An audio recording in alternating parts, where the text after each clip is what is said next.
kaibigan, makakatulog na rin si Bato pansamantala. At bumigay na rin ng NBI. Kasi yung NBI gusto nila arestuhin talaga si Bato kahit sa loob na ng Senado. So, bumigay na rin ng NBI kasi inaresto rin ng OSAA ang siyam na NBI agent na ibibilanggo sa loob ng Senado. So, para nagkaroon sila ng agreement, pinayagan ng Senado na iuwi ng NBI yung limang ni Matibag, yung siyam na NBI agent at ang maggagawa sila ng kani-kanyang investigasyon.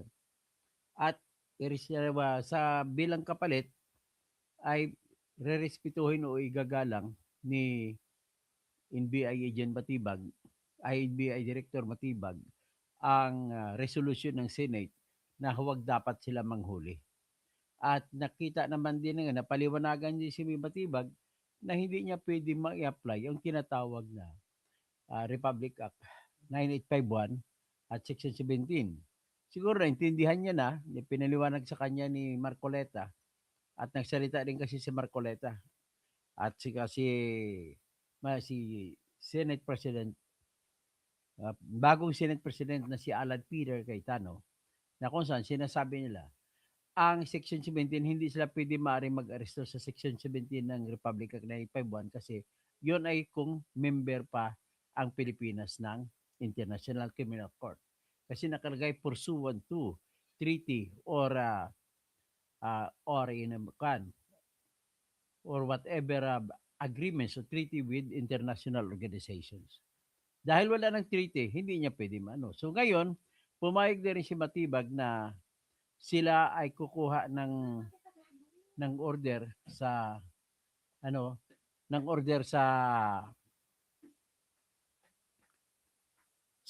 korte na kilalanin ang warrant of arrest ng ICC. So yan man po na pagkasunduan. So at least sa ngayon ay makatulog na sila pare-pareho si Bato. Pang isang gabi makakatulog si Bato. Ano pa ay papakinggan natin po pakinggan natin si Alan Peter Cayetano at saka si Matibag. Ito po. At least ngayon Well, sa awa ng Diyos, it's been a long day. Awa ng Diyos, isa-isa na re-resolve yung mga issues. Ang problema lang, mabibigat yung issues from the ICC warrant ni Senator Bato sa bakit sa loob ng Senado siya hindi lang inattempto ang i-aresto pero hinagod at hinabol hanggang sa may gulpihan din ng isang taga-USAA. And then of course, alam naman natin yung balita sa House, so nagpre-prepare din tayo for the impeachment.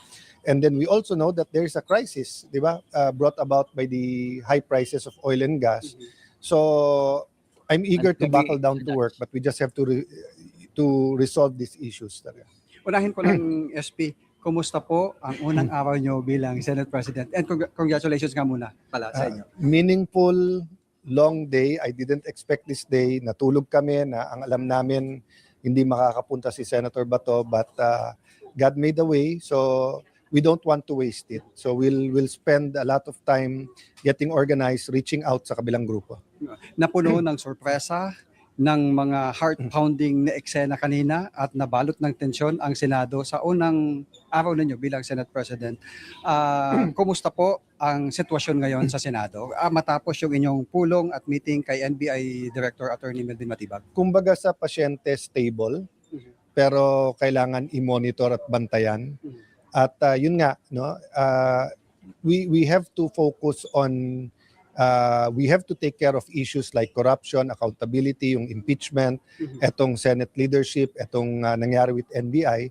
But the reality is, yung corruption issue, yung flood control, hinahanap ng tao na may resolution yon. And the reality is, yung kahirapan na dulot nung Iran-US-Israel war, nandun yon.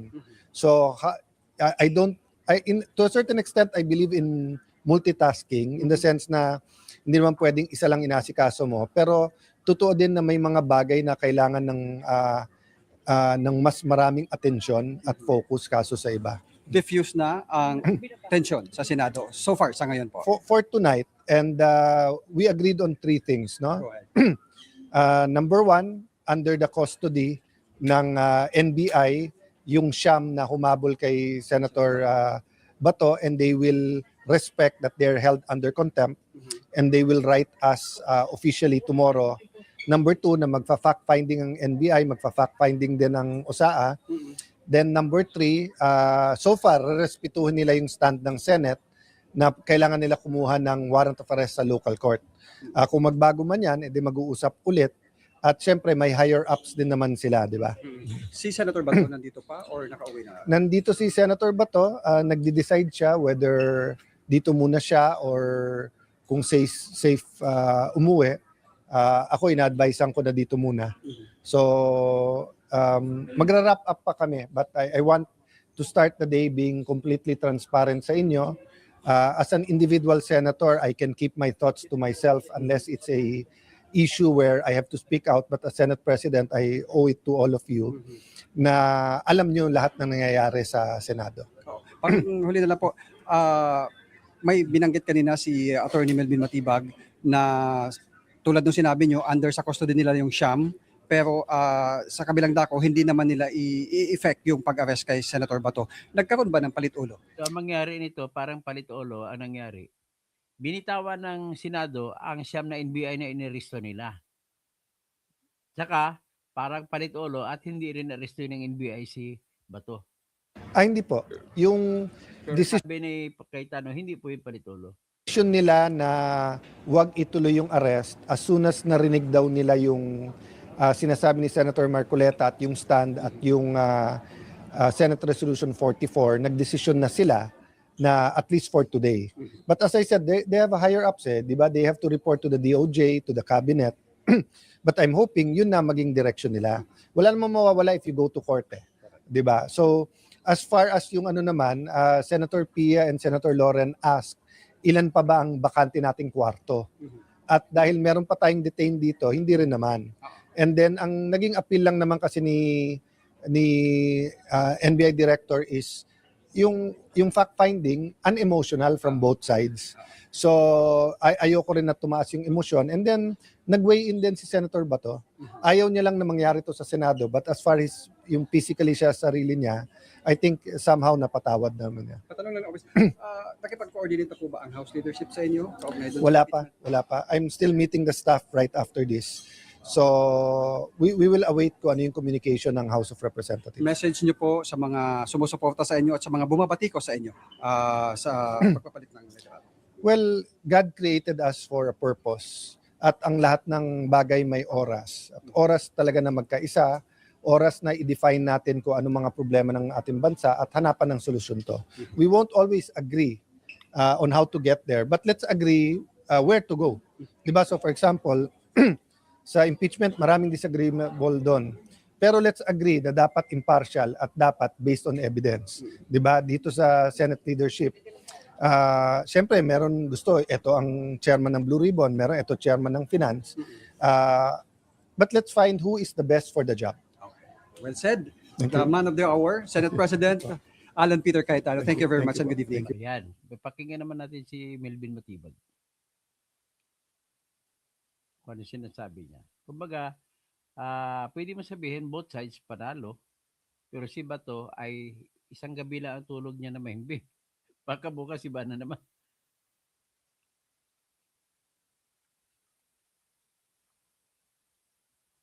Ito si Matibag. Well, no, we agreed that kasi may mga commotion na nangyari, so some of our agents were put in contempt, so they're in contempt, but the Senate President agreed that he will be under, all those NBI was in contempt, will be under custody. And we will have a change of her own fact-finding and magkakaroon kami na exchange ng fact-finding. Okay. Paano mangyayari sir? Yung tungkol dun sa mga kinontempt, Yung siyam. yung siya mo. O, anong mangyayari So sa they're kanila, still in contempt, but they will be placed under my custody. under the custody ng Of the NBI? FBI. So we'll do our own fact-finding. May fact-finding din yung Senate. Then we'll have compare. Pumayag yung mga senador sa ganun. Okay naman. Oh. And I'm very thankful na gano'n so that we can all go home. Peacefully. Yung warrant sir. Yung ICC warrant, it's there already. And there was also a resolution. I understand that the Senate mentioned that Senator Bato will be under their custody. So kami naman on the executive side, we will respect the co-equal branch nila, di ba? Ah. So we will hope that pag kailangan sumagot ni Senator Bato dun sa mga kailangan sagutin legally, mandato kung ano man yung invitation and all. So the Senate will be ready to present Senator So Bato hindi also. siya arestuhin ng NBI? Well, dahil they're already put in the custody of the Senate, so we will recognize that and we'll just hope that when it's needed, Senator Bato will be available also to answer. So deemed served na yung ICC warrant? Well, we'll have communication with the DOJ and DCTC also, and of course the Interpol that if there are any invitation or anything that will be communicated, probably will suggest that it should be channeled to the Senate President. So kayo sir, paalis na rin kayo. Well, Kasama niyo sorry. yung Siam. Yes, not kami. Kulang na kayo sir. Anong under what grounds po yung arrest warrant from the ICC? Well, it's the same. Yung kaso niya sa ICC, no? Yung kasama niya si President Duterte, former President Duterte, no? Yung mga EJK. So anyway, confident pa rin ako na babasura lang yung gagawin nila ni Melvin Matibag. Pero whatever it is, nagsabi na ko kay Atty. Torion, mayroon silang sinampa na manifestation on motion. Sabi ko, ayoko lang mag-insulto pero hindi ako believe sa ganong movement. Ang gusto ko ay hiwalay na petition kaya dahil sa idolo ko si Bato, bukas ng umaga magsasampa po ako ng petition for the writ of amparo in favor of Bato. Bahala na ang Supreme Court pag-aksyon yan. Karapagang sa akin ng target dito ay ipo-point out ko na walang epekto ang ICC warrant. Kasi ICC warrant po ay hindi pwede ipapatupad. So, ngayon, ipapatupad ba nila? Hindi pwede. Kung babasya nila, hindi pwede magsuporta yung tinatawag na Republic Act 19851 sapagkat yun po ay pwede po yan magagamit kung ang Pilipinas ay kasapi pa ng ICC. Dahil hindi na, mahina bang sounds ko? Mahina pa ba? Tingnan ko nga kung mahina ka. Mahina ba sounds ko? Po naman. Natataka ko ba't lagi mahina sounds ko. So anyway, yun lang po ang aking masasabi. At at least sa ngayon, makatulog na mahimbing si Bato, pero doon siya sa Senado matutulog. At bukas, it's another day. So anyway, let us just pray that the good things will be given by God to happen. At yan lamang ang ating hinihiling. Maraming salamat po sa inyo. At yan ang gagawin natin dito. Magmo-monitor tayo kung ano man. Bigla lang ako magla-live kung may nakikita ko na insidente na dapat i-report sa inyo at magla-live. Anyway, ganito na lang. Bago ako lumabas, nais ko lamang ibigay sa inyo yung batas na involved dito. Yung batas na involved dito, yung pangunahin ay tatanong, pwede bang ipapatupad ng NBI ang warrant of arrest na nilabas ng ICC laban kay Bato? Yan ang tanong. Pinakaunang tanong yan. At ang pinakasagot ko sa unang tanong ay hindi niya pwedeng ipapatupad. Bakit? Ito po ang rason. Una, hindi na member ng ICC o ng Rome Statute ang Pilipinas. So kung hindi kasapi ang Pilipinas, hindi nila pwede ipapatupad yun. Pangalawa, yung sinasabi nila ni Attorney Palsis tsaka ni kuminsan si Antonio Carpio din na magagamit daw yung Republic Act 9851, hindi po pwedeng gagamitin. Bakit po? Magagamit lamang yan kung member pa ng ICC ang Pilipinas at merong tinatawag na treaty. So para maniwala kayo sa akin, it is much better for me to download the law at ipakita ko sa inyo.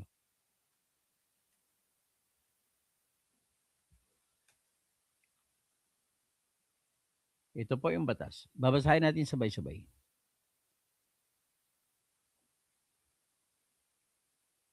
Ito po yung batas ng RA 9851.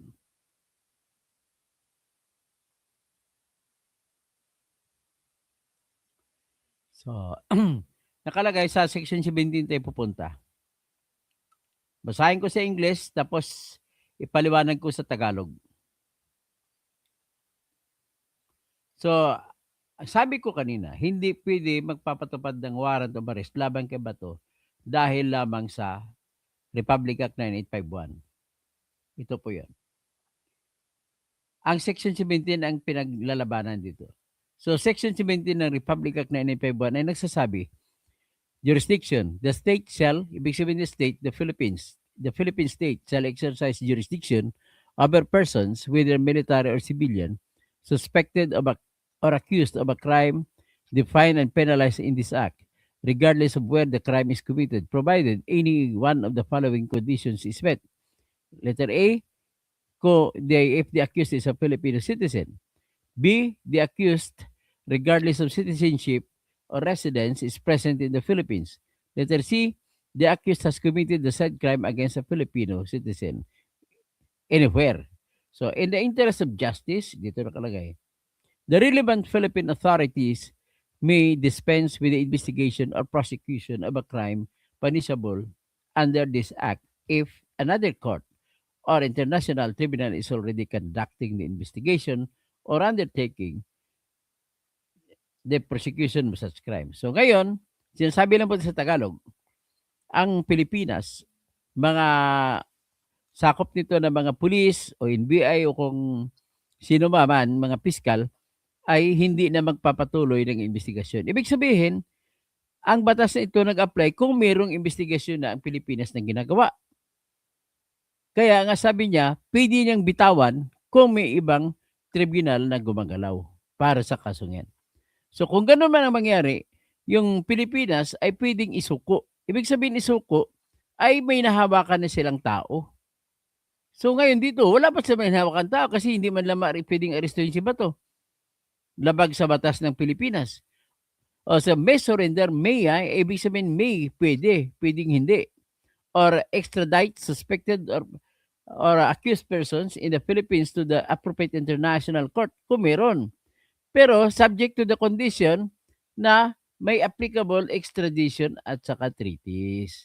Dahil walang treaty, Attorney Jesus Palces, mali para sabihin mo na hulihin si Bato ng basta-basta na walang due process. Idaan mo sa due process na arestuhin mo na walang warrant of arrest para ipadala doon. So ngayon, yan ang sagot sa pangalawang rason para bakit hindi pwede arestuhin si Bato.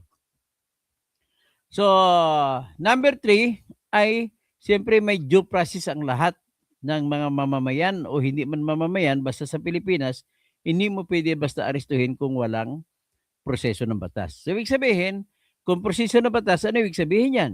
Dadaan sila ngayon sa korte. So, the only way to abide by the due process clause is for Matibag and Company to file a petition before the court in Manila or wherever. So, pinipredict ko magsasampa sila kasi nangako sila sa Senado na hindi sila mag-aresto hanggat wala silang authority sa galing sa local court. Okay? So magagamit man nila ng NBI yung tinatawag na PSTC. Tsaka yung Interpol, hindi po pwede gamitin yan. Kasi walang power ang PSTC na mag-replace sa ating korte. Okay? At saka hindi yan court and PSTC, only the court in the Philippines can order the arrest, no other else. So, magtawag na lang ako yan lang naman ang pinaka-main na issue doon. Yung iba, na lang yung collateral issues, yung kagaya nung yung pag-turnover, dapat sana parusahan ng Senate, yung siyam na NBI agent, hindi dapat ipapalabas, pero pinayagan na rin nila sa kapalit ng pagpayag ni Atty. Matibag na hindi hulihin ang si Bato. Okay? So, ganun lang ang nangyari. Okay. Tawag na lang tayo.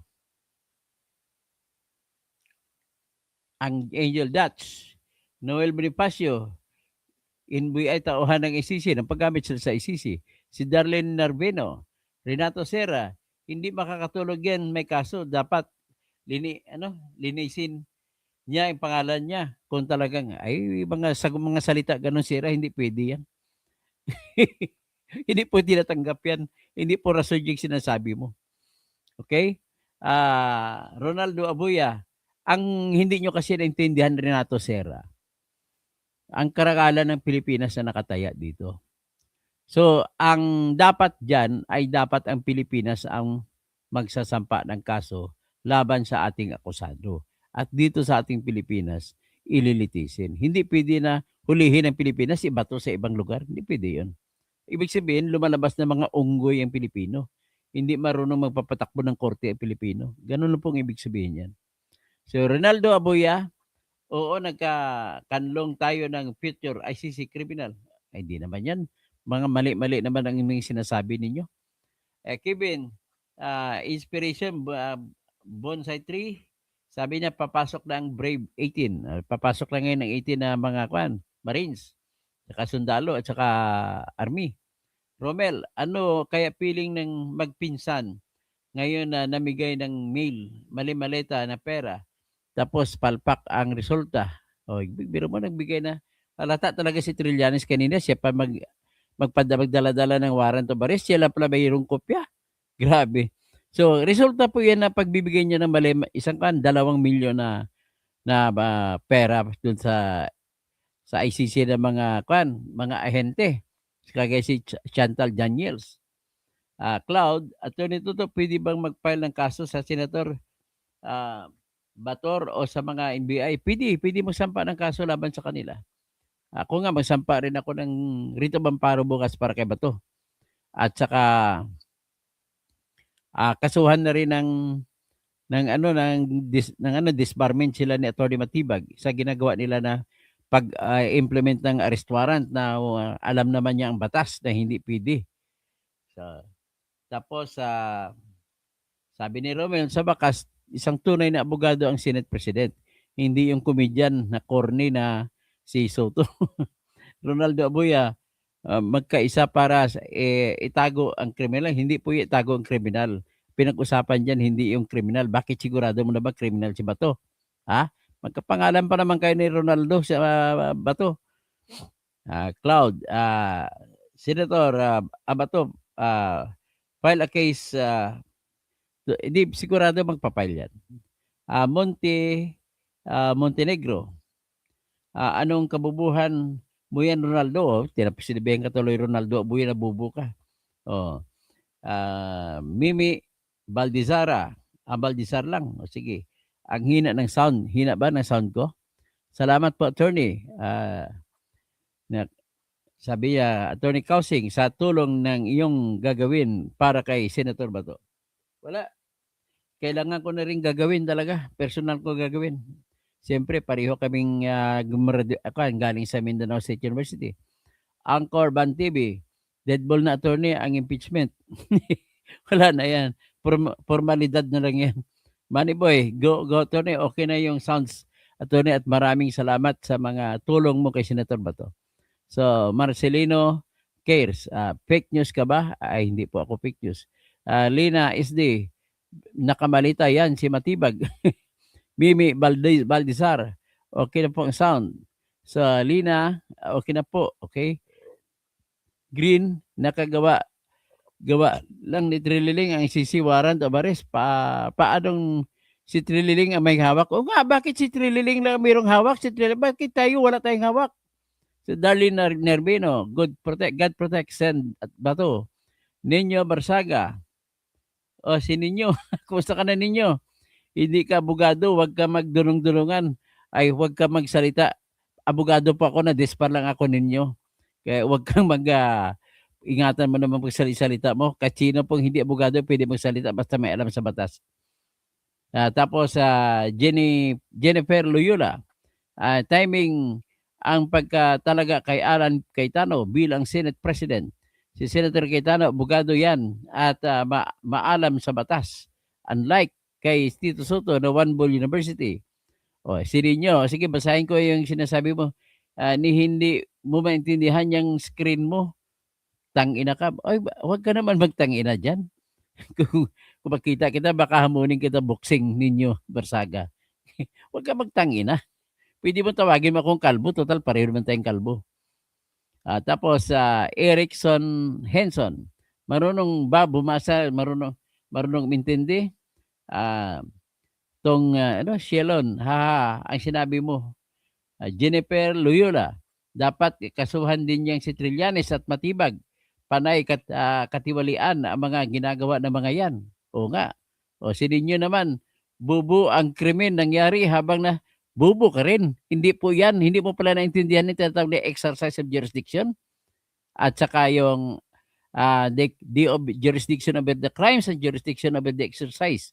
Kung kailan ka kumaso. Ganito lang, lecturean na lang kita ninyo. Ang sa Pilipinas naman, pag gumawa ka ng murder, pag may pinatay ka ninyo, Barsaga, hindi ka pinapili kasuhan pa kung lumampas na 20 years na hindi ka kinasuhan. Ganun lang po kasimple yan.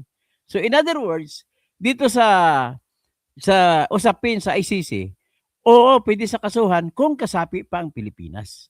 Hindi na nga kasapi ang Pilipinas. Kung basihan mo lang sa crime, dahil nasa jurisdiction ng ICC ang crime, ang dissenting opinion ng judge na nagsasabi hindi pwede mo basihan na sapagkat ay dati kasapi ang Pilipinas nang nangyari ang mga krimen na yan, ay pwede mong gamitin yan. Hindi. Kasi ang prinsipyo po ng ng international law ninyo, Barsaga, para malaman mo, ay nakabase po yan sa pagkonsente o pag-consent ng isang bansa na magiging kasama siya sa isang organisasyon. Dapat na umalis ng Pilipinas ay hindi mo pwede pagpipilitan yan. Ha? Although, iba yung sinabi ng 4 sa 5 judge, naniwala ako dun sa isang judge na kumontra, na dissenting opinion. Pasensya ka na ninyo, huwag ka magalit. Hindi naman natin personal na kaso ito. Pero kung magalit ka, okay lang na sa iyo lang yan. Kung gusto mo ko banatan sa yung live vlog, edi gaganti na lang ako, babanatan din kita. Ganun lang kasimple. Dark blood, na pinakita pa sa screen, yung resibo na sa batas, ikaw ang inotel, si Ninyo Barsaga, yung binura ka tuloy. Pinakita ko na nga yung batas. Andyan ang batas, basahin mo Ninyo Barsaga. Si Bangag nakaupo, tuwang-tuwa sa nangyayari. Ayun, hindi ko alam kung magkano binigay na pera kay Ninyo Barsaga. Bakit ganito mukha niya? Norberto Nicolas Jr., Dr. Toto, may bagong sheriff pala ang ICC. Ngayon, ang sheriff nila, NBI. Richard Chan, may araw ka din, Trililing. Akala mo kung sino ka, parang assist to serve ka ng warrant of arrest. Si Ibon Castiba, kasuhan pati si Trililing. Ninyo Barsaga, ay, hindi ko na babasahin yung mga sinabi mo. Wala po sa batas yung pinagsasabi mo. Wala, tawagin ba ko bubu, okay lang yan. Yan ang problema sa iyo ninyo. Mag-aral ka muna ng law para kapapaniwalaan. Kumpara mo, tayong dalawa, ako nag-aral ng law, Doctor of Jurisprudence ako, ikaw hindi. Ibon, mahirap po magkipagdebate sa taong walang alam sa batas. Pasensya na po. Ibon Castiba, grabe power ni Trililing, lakas ang hangin sa ulo. Bugsadam, tulugan mo sila Bato, sir. Okay. Darlene Naverbino, thank you, Attorney Toto, sa tulong mo kay Senator Bato. Tapos LC Saavedra, tapos Tirang Bahala, dapat imbestigahan si Trililing. Dark Horse Green, sampal ko sa iyo, diploma ko. Sinong diploma? Sino sampalin mo po? Dark Blood. Okay. Tapos si Bugsadam, tapos Rodilar Ragan, Sir Attorney, sana naging maayos ang lahat. Bastos na ang NBI sa Senado, parehas kay Matibag. Okay, kung kailan nagkaroon si Matibag dyan, mga bastos na mga NBI agent. Ismin, Doc, iyak na naman ang Congress dahil sa pagdating na ang pinakaiyakan talaga nila, dumating si Bato para palitan ang Senate leadership. Ismin, tumba na ang impeachment, Doc. Malamang yan, tumba na yan. Tapos Dead Blue, Boss Tony, Totpat, ayan na yung mga gagang Trillanes. Agree, Dr. Kausing, file disbarment. Pakasuhan ko talaga disbarment si Matibag. Marami na siyang kasong ginawa. Tapos yung kay Franco mabanta, yung ginawa niya doon, marami silang violation. Darlene Narbino, ninyo, malayo ka sa katalinuhan ni Atty. Dark Blood, bubo ka, Ninyo Barsaga, sinabihan ka tuloy ninyo ng mga subscribers ko na bubo ka. O may bubo, pero hindi mo ba alam, Huwag ka na po mag-argumento kasi hindi mo alam ang sinasabi niyo po. Pasensya ka na ninyo, Barsaga. I don't want to to give any respect to whatever you said. Arlen Dores, wala kasing pinag-aralan si Ninyo Barsaga. Oy, pareho lang tayong kalbo ninyo ha. Wag dapat kayo tayong kalbo na walang buhok. Pagka kami kampihan, huwag mo ko awayin. Okay? Sige, magsagutan gusto mo sa tirahin ako. Subukan mo, unahan mo at tatapusin ko. Aida Alora, si Tori at Matibag, best friend. Rohil Alawaides, Recep Salokitor. Tawagan ko kay ang BP. I-report. Sige, i-report mo. Hayop ka. Anong kasalanan ko? Hindi ako nag-claim ng member of the bar. Kabubos ba siya? Sabi ko nga, disbarred nga ako. Loko-loko ka ba? Member authority. Okay, good evening po. Kung gusto mo magdebate tayo, doon tayo sa Plaza Miranda magdebate. Maraming salamat po sa lahat. At pero bago ang lahat, ay nais ko muna pupunain itong aming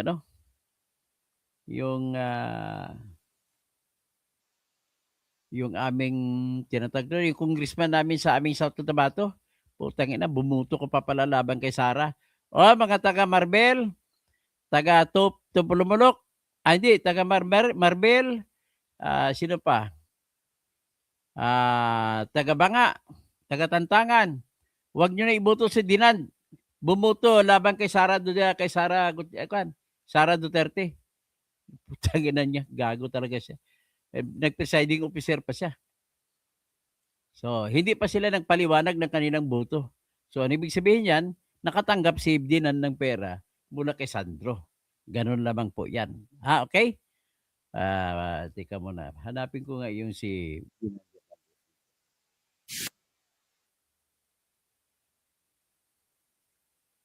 Saan ba yun?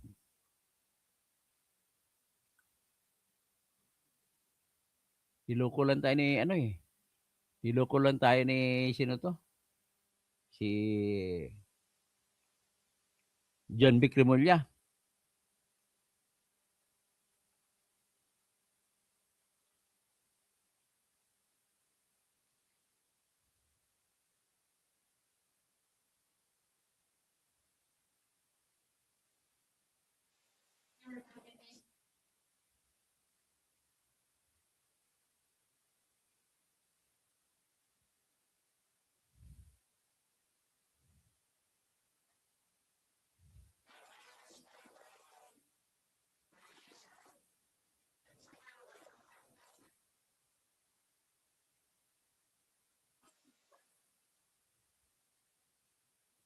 Siya ba ang may siya kanina na nagboto siya .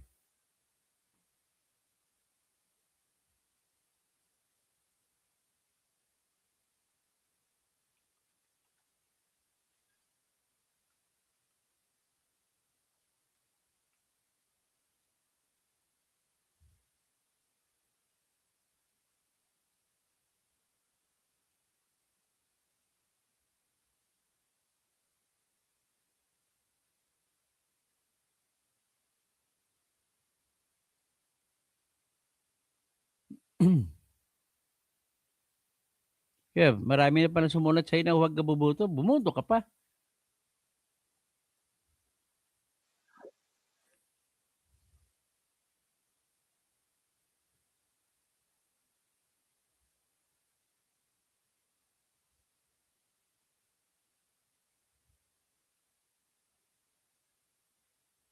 Nakatanggap ng pera to si Dinan Hernandez kay Sandro. Yan ang dahilan kung bakit bumoto siya kontra kay Sara.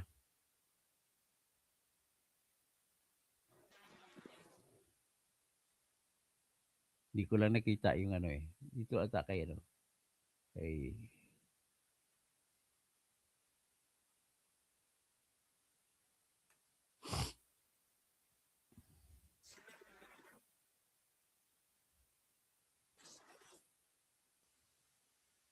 Twin.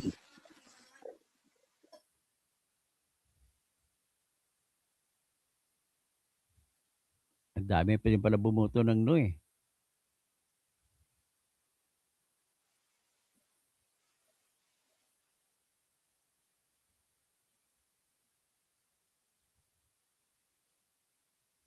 nahanap ko yung post ata ni Didilis na. Wala, hindi ko na makita. Anyway, Dinan Hernandez, tsaka walang kwentang tao mo. Pumuto ka pa kontra kay Sara Duterte. So anyway, hanggang dyan lang muna tayo. At ang kababayan ko lang, gusto ko lang i-point out na mali-mali siya. Okay, magandang gabi po sa inyong lahat.